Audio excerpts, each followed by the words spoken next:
আজকে দুপুরে ইউরোপিয়ান ইউনিয়নের অনেকজন অ্যাম্বাসেডর চিফ অ্যাডভাইজারের সাথে দেখা করেছেন। 2.5 ঘন্টার একটা মিটিং হয়েছে। আর বিকেলবেলায় বিক্রম মিস্ত্রি ইন্ডিয়ান ফরেন সেক্রেটারি এসেছিলেন প্রফেসর ইউনুসের সাথে দেখা করতে। তো এই বিষয়ে আপনাদেরকে কথা বলবেন, এই বিষয়ে কথা বলবেন আমাদের অ্যাডভাইজার মহোদয় রিজওয়ানা হাসান। আজকে 2.5 ঘন্টা ব্যাপী যে আলোচনা হলো তাতে আমাদের পক্ষ থেকেও কিছু বক্তব্য দেয়া হয়েছে, তাদের পক্ষ থেকেও কিছু প্রশ্ন পার্সপেক্টিভ উত্থাপিত হয়েছে। সেইগুলোর সারমর্ম যদি উপস্থাপন করি, প্রথম কথা হচ্ছে যে বাংলাদেশের জন্য এটি একটি ঐতিহাসিক ঘটনা। কারণ আমরা কেবল বাংলাদেশে যে সমস্ত ইউরোপিয়ান দূতাবাস আছেন তাদের সাথে কাজ করি, কিন্তু আজকে এই অনুষ্ঠানে দিল্লিতে আছেন এমন অনেক রাষ্ট্রদূত এবং প্রতিনিধিরা উপস্থিত ছিলেন।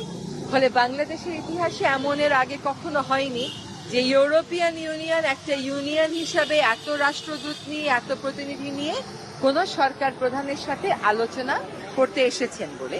সেটা বাংলাদেশের এই যে নতুন বাংলাদেশের যাত্রা, সেখানে একটা বড় ইতিবাচক ভূমিকা রাখবে বলে আমরা অবশ্যই বিশ্বাস করি।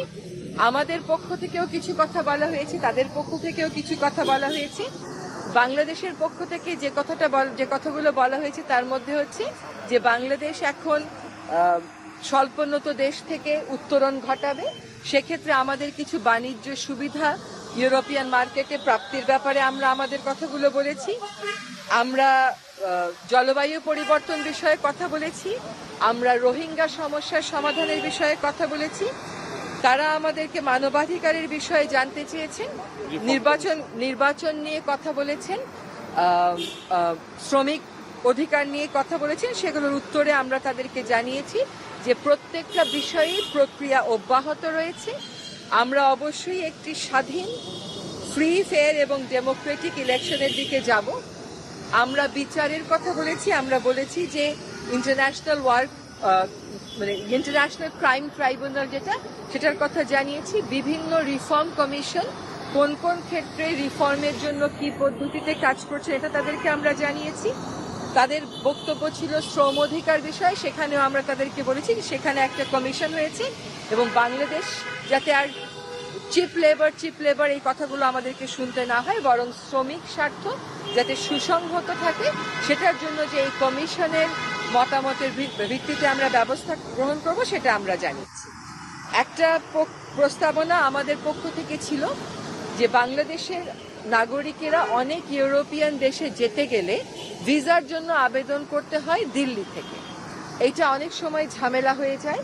তাদের কাছে আমাদের একটা সুস্পষ্ট অনুরোধ ছিল যে তারা যেন এই ভিসা সেন্টারগুলো দিল্লি থেকে সরিয়ে অন্যত্র স্থাপন করেন, যাতে করে এই মুহূর্তে যারা বাংলাদেশি শিক্ষার্থীরা ইউরোপের বিভিন্ন দেশে যাবেন কিন্তু বাংলাদেশে তাদের দূতাবাস নেই, তারা তো যেতে পারছেন না, প্রক্রিয়াটা বিলম্বিত হচ্ছে। ভবিষ্যতে যেন এরকম বিলম্বিত আর না হয় সেজন্য দিল্লিতে সেন্টার না রেখে আমরা অন্যান্য দেশে সরিয়ে নেওয়ার কথা বলেছি। এটা হচ্ছে ইউরোপিয়ান ইউনিয়নের সাথে আমাদের যে কথা হয়েছে সেটার ব্যাপারে। এবং আমাদের পক্ষ থেকে তাদেরকে বিভিন্ন ইস্যুতে যে অপপ্রচারগুলো চালানো হচ্ছে এই অপপ্রচারের বিষয়ে বলা হয়েছে।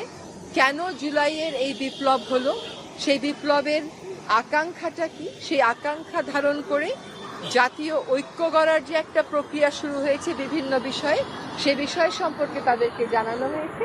এবং এই যে জুলাই আগস্টে যে হত্যাকাণ্ডগুলো হয়েছে এই হত্যাকাণ্ডের বিচারের ক্ষেত্রে যে আমরা ব্যবস্থা গ্রহণ করেছি এই ব্যাপারেও তাদেরকে আমরা অবহিত করেছি। এখানে এই তো ছিল ইউরোপিয়ান ইউনিয়নের সাথে বক্তব্য। আপনাদের কোনো প্রশ্ন থাকলে বলেন, আমরা উত্তর।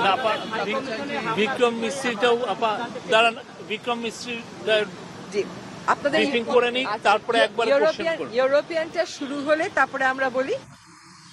ইউরোপিয়ানের ব্যাপারে আপনাদের কোনো প্রশ্ন থাকলে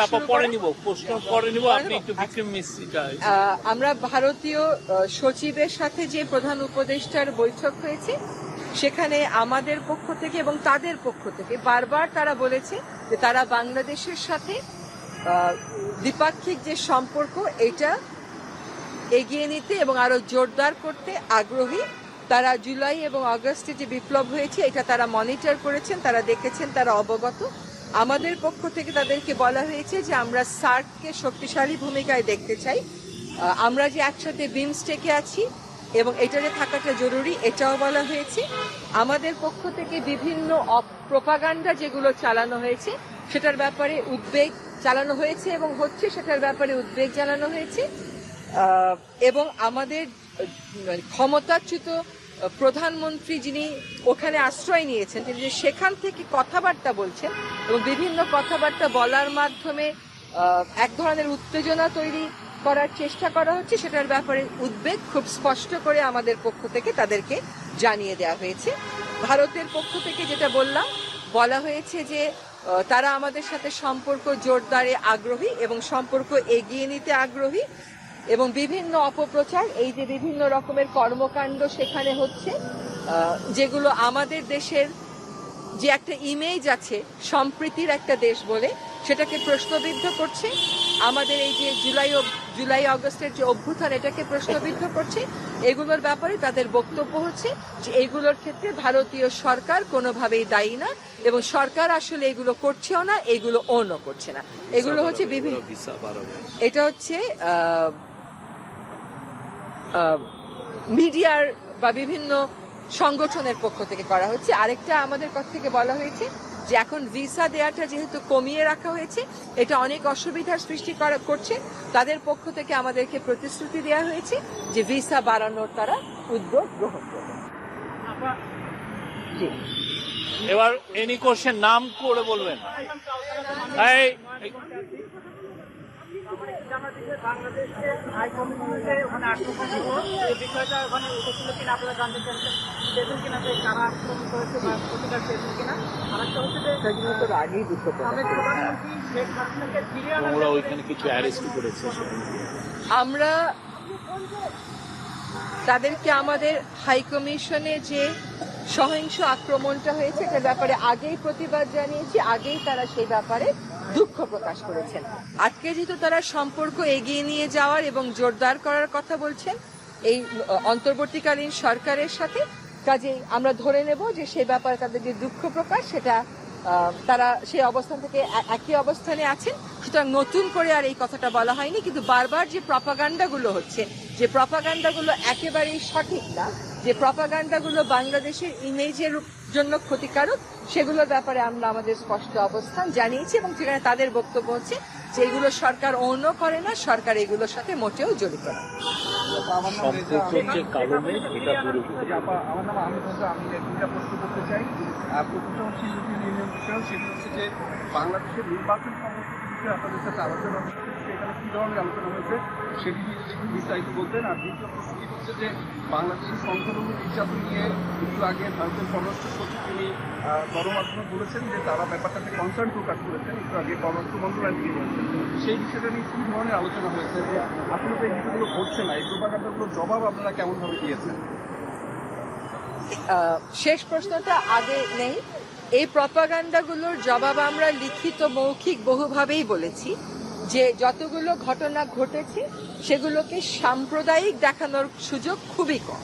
সেগুলো হচ্ছে কখনো কখনো ব্যক্তিগত বিরোধ, বেশিরভাগ ক্ষেত্রেই হচ্ছে রাজনৈতিক বিরোধ। এবং আমাদেরও স্পষ্ট অবস্থান হচ্ছে যে বাংলাদেশ সরকার না এটার অংশ, না এটা কোনোভাবে বরদাস্ত করছে। যেখানে যেখানে এরকম অভিযোগ এসছে, যাদের বিরুদ্ধে অভিযোগ তাদের বিরুদ্ধে আইনগত প্রক্রিয়া গ্রহণ করা হয়েছে। এবং এই প্রেক্ষিতে ভারতীয় যিনি সচিব তার পক্ষ থেকে বলা হয়েছে যে বিভিন্ন কারণে যে আমাদের সম্পর্কের মধ্যে একটা মেঘ এসছে, এই মেঘটা দূর করতে হবে এবং এই মেঘটা আমরাও বলেছি দূর করতে হবে, তারাও বলেছেন দূর করতে হবে। এবং আমরা একই সাথে তারা এবং আমরা একমত হয়েছি যে আমাদের পারস্পরিক স্বার্থ সংশ্লিষ্ট আরো অনেক বিষয় আছে, যেমন জলবায়ু পরিবর্তন, সেগুলো আমাদের একসাথে কাজ করার অনেক সুযোগ রয়েছে। এবার নির্বাচনের প্রশ্নে আমরা স্পষ্ট অবস্থান বলেছি যে আমাদের নির্বাচন অবশ্যই ফ্রি হবে, আমাদের নির্বাচন অবশ্যই ফেয়ার হবে এবং একটা গণতান্ত্রিক দেশের দিকে যাত্রা শুরু করার জন্য বর্তমান সরকার বদ্ধপরিকর। এই বিষয়ে সকলেই আমাদের পাশে থাকবেন, আমাদেরকে সহায়তা করবেন এবং একসাথে কাজ করে যাবেন বলে তাদের প্রতিশ্রুতি ব্যক্ত করেছেন।